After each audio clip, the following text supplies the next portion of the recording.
बिस्मिल्लाहिर्रहमानिर्रहीम। अस्सलाम वालेकुम व्यूअर्स, आप देख रहे हैं मेरा यूट्यूब चैनल इनाम शेख के नाम से। रिक्वेस्ट है कि चैनल को सब्सक्राइब कीजिए, बेल आइकन को पुश कीजिए।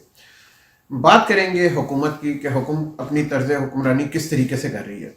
रिसेशन, इन्फ्लेशन, ये तो पूरी दुनिया का इस टाइम मसला है। पूरी दुनिया में कोरोना की वजह से जो मामलात हैं, तमाम की तमाम इकॉनमीज बुरी हालत में। आपने देखा अमेरिका, बरतानिया, यूरोप, इवन के अब चाइना, ये बड़ी बड़ी इकॉनमीज हैं, लेकिन ये भी इस टाइम क्राइसिस के अंदर आई हुई है। चाइना के अंदर फर्स्ट टाइम हुआ है, ये फर्स्ट टाइम है इस दफ़ा, वरना उनकी न्यू ईयर की सिर्फ 1 माह की ऑफ होती है। इस दफ़ा चाइना ने 3 माह का ऑफ किया, 3 मंथ्स, 1, 2 एंड 3। 3 महीने का ऑफ करने का मतलब है कि एक क्वार्टर पूरे का पूरा उनका ऑफ जाएगा, जिसके अंदर कोई बिजनेस नहीं होगा, चाइना के अंदर कोई चीज़ बाहर नहीं जाएगी और ये मामला उसी जगह पर रहेंगे। आप खुद इससे अंदाजा कर लीजिए कि इन्फ्लेशन का क्या हाल है। यूरोप के अंदर कोरोना की जो नई लहर है वो इस कदर बढ़ गई है कि बड़ा खतरनाक हद तक बढ़ चुकी है। उससे भी चीजें मामला खराब हो रहे हैं। ओवरऑल अगर आप देखिए मामला को, दूसरी तरफ IMF day by day Pakistan के ऊपर, आईएमएफ और वर्ल्ड बैंक पाकिस्तान को स्क्रू अप कर रहे हैं, शिकंजा कस रहे हैं। किस चीज के लिए? हम सिर्फ $1 बिलियन के पीछे या $6 बिलियन के पीछे ये सब कुछ कर रहे हैं?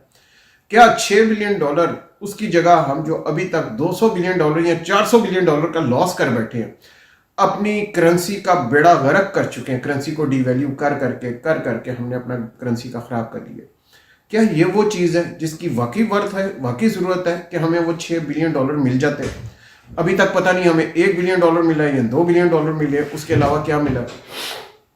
बहुत सारे अहबाब कहेंगे कि अगर हम आईएमएफ की बात ना मानते या वर्ल्ड बैंक की बात ना मानते, हमारी इकॉनमी स्ट्रीमलाइन नहीं होनी थी और हमें दुनिया के साथ चलने के लिए, बाकी जगह बिजनेस करने के लिए इनकी शराइत माननी पड़ती हैं। अगर हम नहीं मानेंगे तो फिर हम आगे चल नहीं सकते।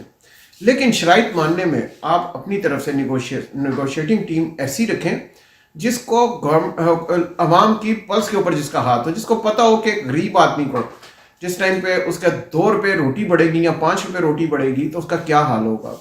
जब उसके लिए सब्जियां बढ़ेंगी तो उसका क्या हाल होगा। उसके अगर फर्ज कीजिए ₹1000 मंथली उसके एक्सपेंसेस बढ़ जाएंगे तो वो घर का चूल्हा कैसे जलाएगा। जिनकी लिमिटेड इनकम है वो किस तरह से गुजारा करेंगे। ये वो चीज़ें जो कन्विंस करने वाली थी आईएमएफ को। ये वो चीज़ें आईएमएफ ने अब रिसेंटली, जो मैं चीता पॉइंट्स कर देता हूँ, रियल स्टेट सेक्टर हमारा चल रहा था, आईएमएफ ने उसके ऊपर कदम लगा दिया कि ये करें, ये करें, ये करें।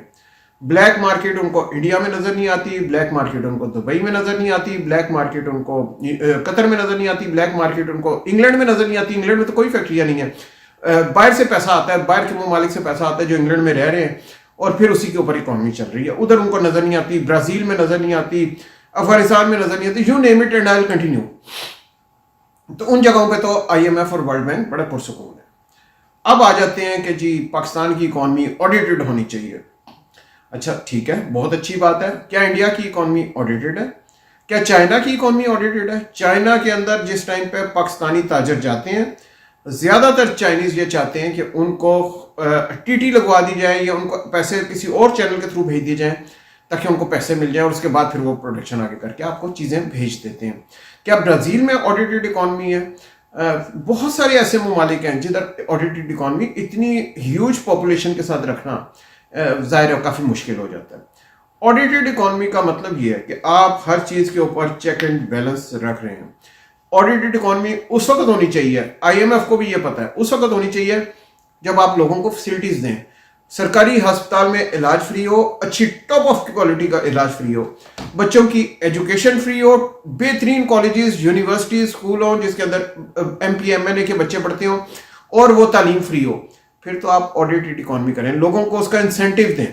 वेस्ट के अंदर तो आप अपनी आवाम को तो इंसेंटिव देते हैं, उनको तो आप कॉलेज की इंसेंटिव देते हैं, स्कूल्स में इंसेंटिव देते हैं, मेडिकल इंसेंटिव देते हैं। अगर किसी को जरूरत पड़ती है उसको आप काउंसिल का हाउस भी दे देते हैं, उसको आप मंथली पैसे भी देते हैं, इंसेंटिव भी देते हैं। हमारे यहाँ सब कुछ नहीं है। इस जगह के अंदर पाकिस्तान में सब कुछ आम आदमी ने खुद करना है, अपने लिए खुद सर्वाइवल करनी है। अब अगर इकॉनमी को आप ऑडिटेड करना चाह रहे हैं तो लोगों को फिर उसकी जगह उसकी फैसिलिटी भी दें कि आपका, अब आप ये कहते हैं जी टैक्स नहीं है। किस चीज पे टैक्स नहीं है? कोई मुझे एक चीज बता दीजिए कि इस पे टैक्स नहीं है। डबल टैक्सेशन है। कोई प्रोडक्ट आप खरीदते हैं, मैं खरीदता हूं, उस पर टैक्सेशन है।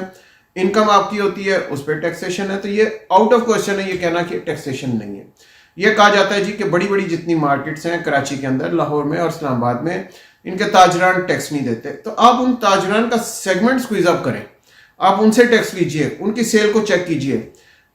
बड़ी बड़ी बेवरेजेस कंपनी जो एक ट्रक सेल्स टैक्स देके 10 ट्रक निकाल देती हैं, उधर अपने कोई ईमानदार बंदा उठाइए, उधर काबू कीजिए। अवाम को आप जितना मर्जी चूसना, अवाम का उस तरह हल नहीं निकलेगा, वो फायदा ही नहीं है। रिटेल पे आपने ये शुरू किया हुआ है कि अब कोई भी जनरल स्टोर पे अगर जाता है और उस जनरल, वो जाहिर है अगर जनरल स्टोर ऑडिटेड है और वो सारा सेल्स टैक्स इनवॉइस साथ दे रहा है, मैं बड़े जनरल स्टोर्स की बात कर रहा हूँ, तो उसमें हर कस्टमर पे आपने 1 रुपया चार्ज किया। 1 रुपया नहीं, मैं आपको कहूंगा उसको आप कम से कम 5 रुपए की चार्ज करें, लेकिन वो किसी जगह बेनिफिट नजर भी आना चाहिए आवाम को कि हमें इस जगह पे हुकूमत ने सुकून दिया है, इस जगह पे हमारे लिए बेहतरी हुई है, इस जगह पे हमारी फैसिलिटी बनी है, कहीं पे अवाम को नजर आना चाहिए। अगर ये कहते हैं आप कि हमने शुगर मिलों को सब्सिडी दे दी, हमने फ्लोर मिलों को सब्सिडी दे दी, हमने टेक्सटाइल मिलों को सब्सिडी दे दी, वो तो पहले मल्टी ट्रिलियनर्स हैं और वो वही लोग हैं जो खुद असेंबलियों में बैठे हैं। अपने लिए तो वो सब्सिडी ले लेते हैं, ट्रिलियनर्स होके भी वो सब्सिडी ले लेते हैं। आम आदमी का क्या कसूर है? आम आदमी को मिलनी चाहिए सब्सिडी। जिस जगह पे किसान मेहनत कर रहा है उसको सब्सिडी मिलनी चाहिए। उन वो पॉइंट्स हैं जिधर सब्सिडी देनी चाहिए, ना कि इंडस्ट्रीज को सब्सिडी देके आप कह रहे हैं कि इंडस्ट्री सब्सिडी। एक्सपोर्ट्स जो आपने कहा था कि हम बहुत बढ़ा लेंगे, पाकिस्तानी रुपी डॉलर के वर्सेस तकरीबन 180 रुपये 176 रुपये पे आ चुका है। आपने कहा था हम एक्सपोर्ट बड़ी डबल कर लेंगे क्योंकि 100 रुपये से डॉलर इतना ऊपर गया है। तो अगर 80% डॉलर डेप्रिशिएट हो गया, डॉलर पाकिस्तानी करेंसी डेप्रिशिएट हुई है वर्सेस डॉलर, 100 रुपीज़ का था इस टाइम 180 रुपीज़ का, 80 रुपीज़ अगर बढ़ गए हैं, उसके अगेंस्ट आपकी एक्सपोर्ट भी जो पहले अगर फर्ज कीजिए कि 20 बिलियन डॉलर की थी, तो अब उनको कुछ ना करते चले, मैं कहता हूं उसको डबल ही कर लेते, 40 बिलियन डॉलर कर लेते। हालांकि इससे ज्यादा जाना चाहिए था। आपकी तो करेंसी डिवैल्यू हो चुकी है, उसके ऊपर तो पूरी दुनिया को आपसे ऑर्डर लेने चाहिए थे कि लीजिए जनाब अब आपकी चीजें सस्ती मिल रही हैं, हम फौरन लेने को तैयार हैं, लेकिन ऐसा ना हुआ। तो इसका मतलब है कहीं ना कहीं गलती है। We have to go back to the drawing room, दोबारा वर्किंग करनी पड़ेगी, दोबारा देखना पड़ेगा। अगर पाकिस्तानी अवाम को बिजनेस करने से रोका जाएगा, तजारत करने से रोका जाएगा, इनकम कमाने से रोका जाएगा, आगे इन्फ्लेशन है, आगे रिसेशन है, कहां जाएंगे? आप उतना ही अवाम पे बोझ डालें जो वो बर्दाश्त कर लें। खामोश रहेंगे, आप जो भी कानून लाएंगे खामोश रहेंगे, लेकिन दिल में आपको बदवाएं देंगे। जब काम सही नहीं होगा लोग बदवाएं देंगे, लोगों का रोजगार तंग करेंगे, लोग बदवाएं देंगे। ये लोगों का लाइवलीहुड है, जिंदगी जिसमें गुजारनी है। हमारे माशरे का स्ट्रक्चर इसके ऊपर डिपेंड कर रहा है। अगर आप इस किस्म के हालात पैदा कर देंगे कि लोगों के पास इनकम नहीं होगी तो माशरा तितर बितर हो जाएगा।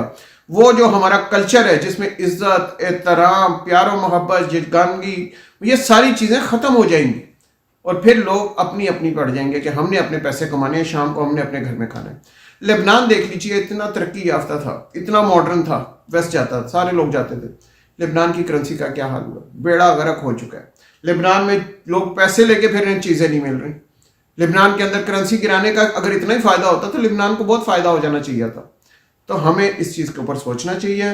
वो लोग निगोशिएशन टीम के अंदर लेके आए जो इस चीज को समझते हैं, जो पाकिस्तान का दर्द रखते हैं, पाकिस्तानी अवाम का दर्द रखते हैं। पाकिस्तान को भी अभी सेकंड कर दे, पाकिस्तानी अवाम का दर्द रखते हैं। ये तो वो लोग हैं जो ट्रिलियनर्स हैं, इनको तो फर्क ही नहीं पड़ता। आप इनको पेट्रोल 150 रुपए के बजाय 500 रुपए लीटर भी देंगे, कोई फर्क नहीं पड़ेगा।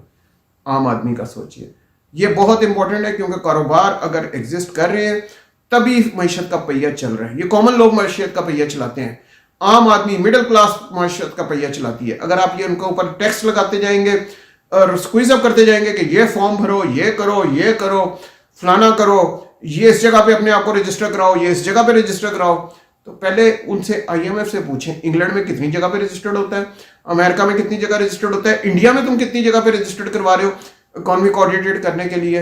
ये सारी चीजें आप उनसे पूछें ताकि आपको आइडिया हो कि उस जगह पे क्या हो रहा है। आप खुद भी शऊर रखते हैं। खुदारा पाकिस्तान का सोचिए। Thank you for watching today's video. Until next time, Allah Hafiz.